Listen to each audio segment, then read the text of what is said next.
Shalom, queridos. Mais uma vez juntos aqui para um devocional poderoso. Estamos estudando Romanos, hoje o capítulo 4, e o Senhor tem falado muito ao nosso coração. Enquanto você está chegando por aqui, seja bem-vindo, você que está comigo aqui de novo, e que o Senhor possa abençoar a sua vida.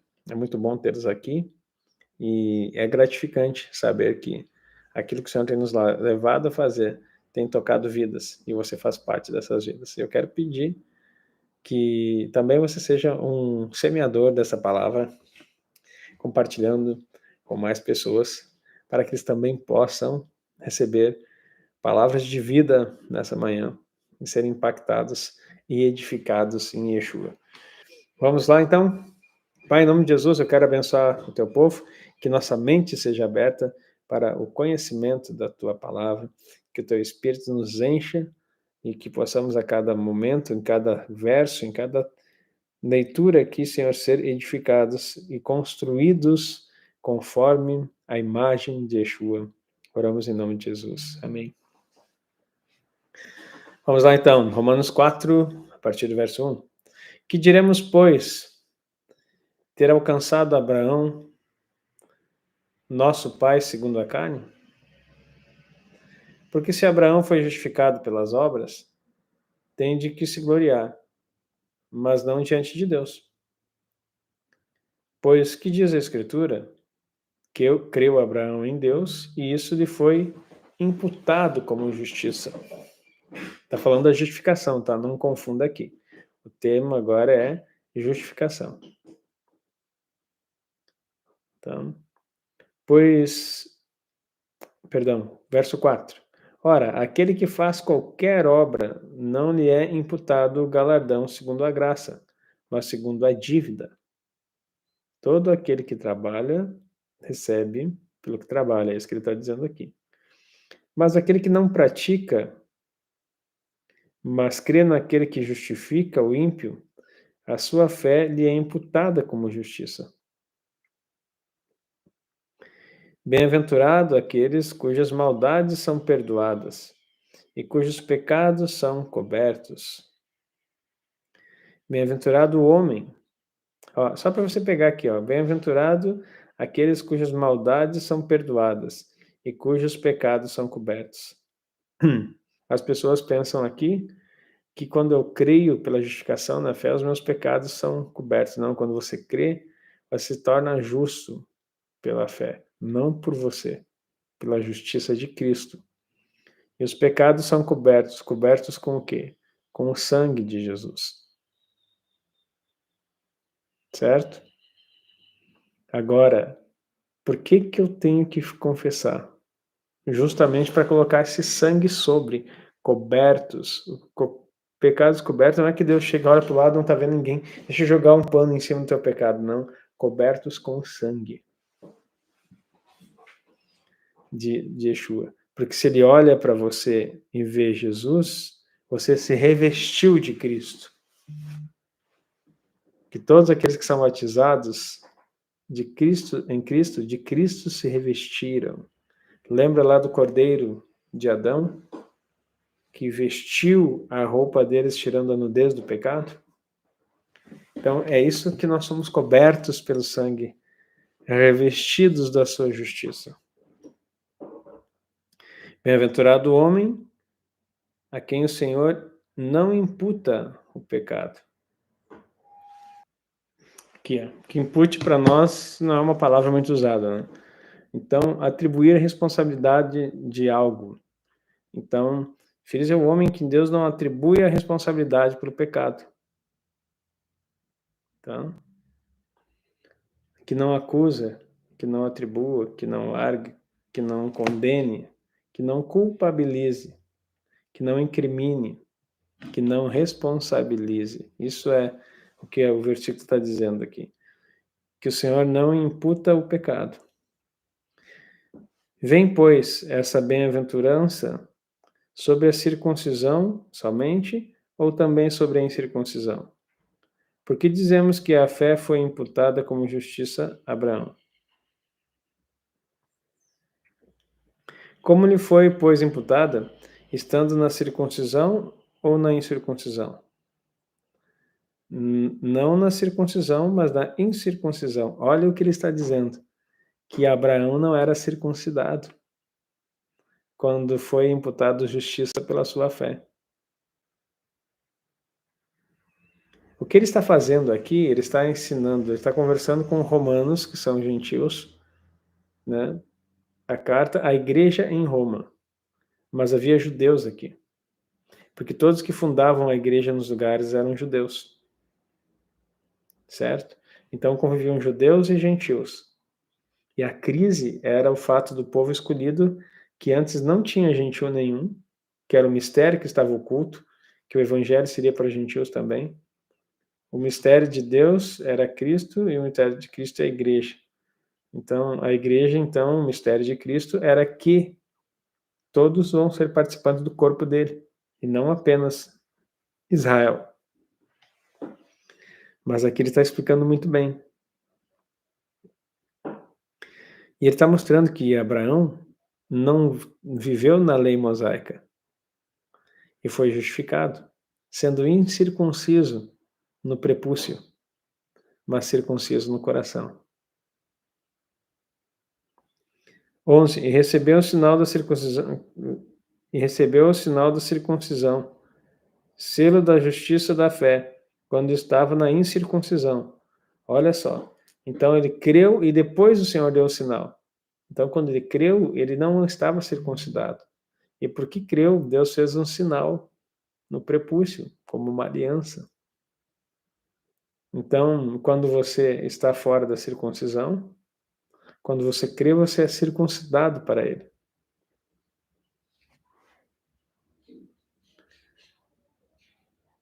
Recebeu o sinal da circuncisão, selo da justiça da fé, quando estava na incircuncisão, para que fosse pai de todos os que creem. Abraão é pai de todos os que creem. Estando eles também na incircuncisão, a fim de que também a justiça lhe seja imputada. E fosse pai da circuncisão, daqueles que não somente são da circuncisão, mas que também andam nas pisadas daquela fé que teve nosso pai, Abraão, que tivera na incircuncisão. Esse texto é muito poderoso, meus irmãos, para entender isso aí que eu tenho falado muito sobre lei e graça, né? Entendimento de fato o que é. Porque a promessa de que havia de ser herdeiro do mundo não foi feita pela lei a Abraão, ou a sua posteridade, mas pela justiça da fé. A herança não é pela lei, é pela fé. E não crie crise. E acho que nessa altura do nosso estudo já dá para você dizer assim, porque a grande crise diz assim, não, se é pela fé, então não é pela lei. Não, ele está dizendo aqui, ó, que a lei existe, ela veio, mas a justificação vem pela fé. Porque a lei não é para justificar você, é apenas para apontar o que justifica. Simples. Mas sem lei não há pecado. Não há noção do que devo fazer. Porque se os que são da lei são herdeiros, logo a fé é vã e a promessa é aniquilada.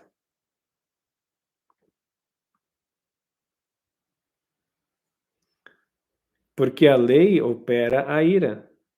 Porque onde não há lei, também não há transgressão. Acabei de falar isso aqui.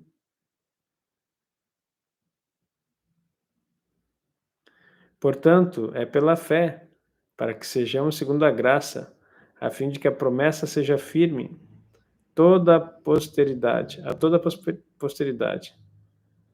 Não somente a que é da lei, mas também a que é da fé, que teve Abraão, o qual é pai de todos nós. Como está escrito, por pai de muitas nações te constituí, perante aquele do qual creu, a saber, Deus, o qual vivifica os mortos e chama as coisas que não são como se já fossem. Isso aqui é poderoso, chama as coisas que não são como se já fossem. Por isso que nós estamos assentados nos lugares celestiais. Porque ele já nos chamou e nós já estamos lá. O Senhor não te vê aqui, queridos. Senhor já te vê lá nos lugares celestiais. Porque ele escreve o fim no começo de todas as coisas. Ele chama o que não é como se já fosse.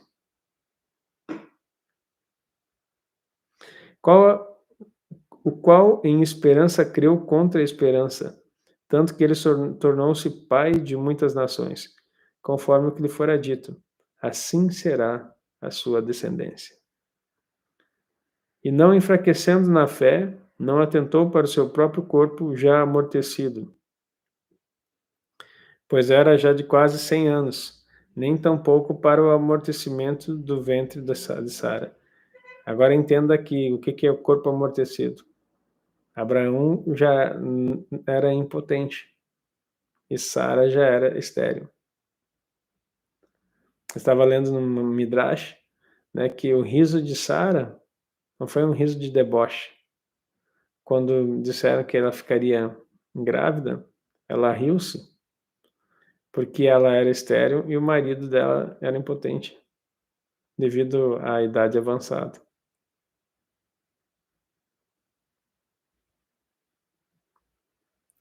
E não duvidou da promessa de Deus por incredulidade, mas foi fortificado na fé, dando glória a Deus, estando certíssimo de que o que lhe tinha prometido também era poderoso para o fazer. Assim, isso lhe foi também imputado como justiça. Ora, não só por causa dele está escrito que lhe fosse tomado em conta, mas também por nós, a quem será tomado em conta os que cremos, naquele que dentre os mortos ressuscitou a Jesus nosso Senhor, o qual por nossos pecados foi entregue e ressuscitou para a nossa justificação. Queridos, então é muito simples de compreender. O que a fala do apóstolo Paulo aqui está nos ensinando é que a fé não anula a lei, mas a lei não justifica ninguém. Nós somos justificados pela graça mediante a fé. E isso está... Deixa eu melhorar essa fala aqui. Nós somos salvos pela graça mediante a fé. E a salvação nos justifica. Mas como que essa justificação acontece? Não pela prática da lei, mas pela fé. Você se torna justo porque você se apropria de Cristo. E quando você se apropria de Cristo, você tem alguém que cumpriu toda a lei no seu corpo. E esse alguém te reveste, te dando capacitação para ser salvo pelo seu sangue, porque o seu sangue não poderia salvar você. Mesmo que você morresse por você próprio ou por alguém, não teria salvação. Tinha que ser o sangue dele. E agora, pela vida dele, que foi justa, você se reveste de justiça. E onde é que está a lei nisso? No próprio Cristo. Porque ele é a Torá encarnada. Então eu não preciso ler a Torá ou saber a lei, porque Jesus basta para mim. Não, Jesus leu a Torá, decorou a Torá, viveu a Torá, para que nele fosse cumprida toda a justiça, e porque através da vida dele e da morte dele, você fosse salvo e justificado. Está entendendo aí? Agora, o que é a identificação com Cristo? É que, salvos pela sua graça, vivamos segundo a fé nele. E o que é a fé? Ora, a fé vem pelo ouvir, e o ouvir pela palavra de Deus. Sabe o que é palavra lá? Torá. A fé vem pelo ouvir e ouvir pela Torá de Deus. Tu está conseguindo compreender o que eu estou te explicando aqui de uma forma bem pausada para não trazer confusão. Então, alguém diz, mas Cristo nos justificou, fazem confusão nisso. Cristo nos salvou. A salvação, vou repetir, a salvação vem pelo sangue vertido na cruz. Amém? A justificação vem pela vida de Yeshua, que olhando para você revestido dele, você se torna justo. Tá? Por causa da fé.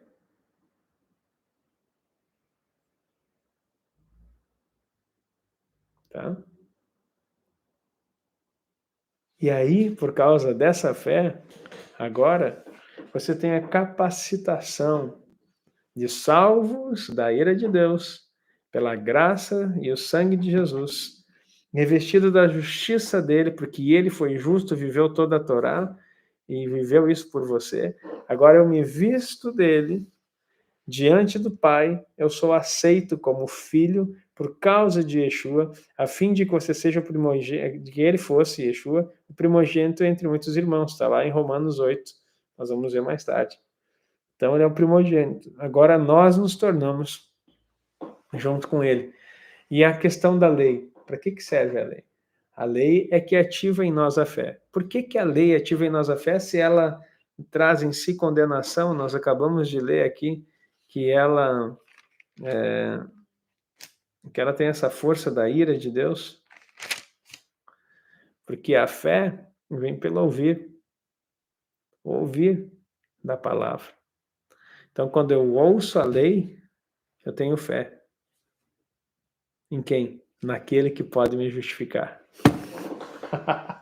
Porque a finalidade da lei é Cristo, para a justiça de todo aquele que crê. Vou ler esse texto lá na frente, mas está aqui em Romanos 10. Se tu não entender isso aqui, meu irmão, nem desenhando tu vai conseguir. Então pare de dizer que Jesus é teu pai, ele é o nosso irmão mais velho.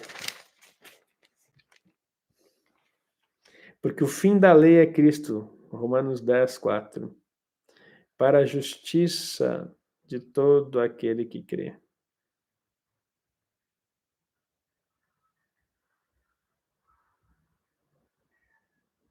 E olha só, ora, Moisés escreve a justiça que é pela lei, dizendo, o homem que fizer essas coisas viverá por elas. Mas a justiça que é pela fé diz assim, não digas em teu coração, quem subirá ao céu, isto é, trazer do alto a Cristo, ou quem descerá ao abismo, isto é, tornar a trazer dentre os mortos a Cristo, mas que diz, a palavra, olha o 8, é muito poderoso, Romanos, você vai se apaixonar por essa carta. Mas o que diz? A palavra está junto de ti, na tua boca e no teu coração. Essa é a palavra da fé que pregamos. Não é mais na pedra, é no coração. A saber, se com tua boca confessar o Senhor Jesus, e teu coração crês que ele ressuscitou dentre os mortos, será salvo. Ai, meu Deus. E daí lá no 17 ele vai... eu vou ler quase o capítulo 10 inteiro para ti.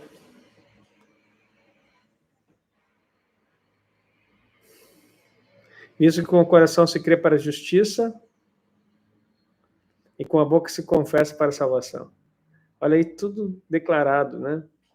Fé, graça e lei juntos, num conjunto para te tornar igual a Cristo.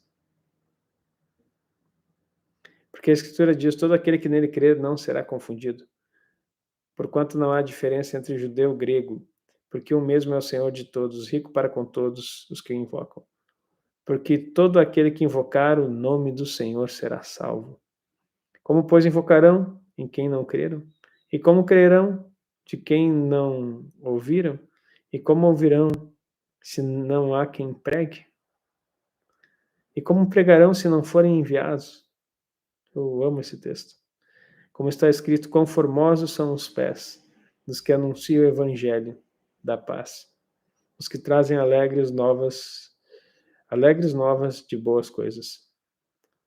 Mas nem todos têm obedecido ao Evangelho, pois Isaías diz: Senhor, quem creu na nossa pregação? De sorte que a fé vem pelo ouvir, e ouvir pela palavra de Deus. Que o Senhor possa ativar isso no seu coração. Que o Senhor possa colocar em você o desejo de ser alguém que vá para falar esse evangelho que nós temos estudado aqui. Eu creio que as pessoas têm uma dificuldade para estabelecer coisas novas, né?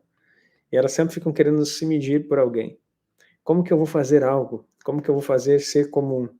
As pessoas pensam que para poder pregar o que eu prego tem que ser como eu, tem que ter o nível de estudo. Então, se eu estudei tudo isso para que você tivesse chegado no mesmo tempo, demorar aí 20 anos para chegar onde eu cheguei, então por que Deus me colocou nessa terra?